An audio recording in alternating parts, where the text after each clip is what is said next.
ঢাকাবাসী কেমন আছেন? আলহামদুলিল্লাহ। ঢাকাবাসীর তো সামনে বিপদ, ভালো থাকেন কিভাবে? বিশ্বাস হচ্ছে না?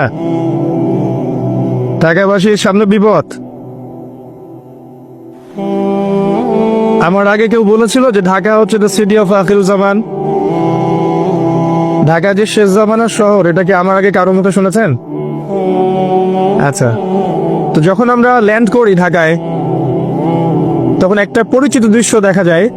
এই দৃশ্য বাংলাদেশের অন্য কোনো জায়গায় দেখা যায় না। সেটা হলো বাক্সে বাক্সে বন্দি জীবন। উঁচু উঁচু কিছু ইমারত দেখা যায়, ইট কাঠ পাথরের কিছু ইমারত, ছোট ছোট বাক্সের মতো, আকাশ থেকে বাক্সের মতো লাগে দেখতে। তো এই যে বাক্সে বাক্সে বন্দি জীবন, এই দৃশ্যটা ঢাকাতে আসলে দেখা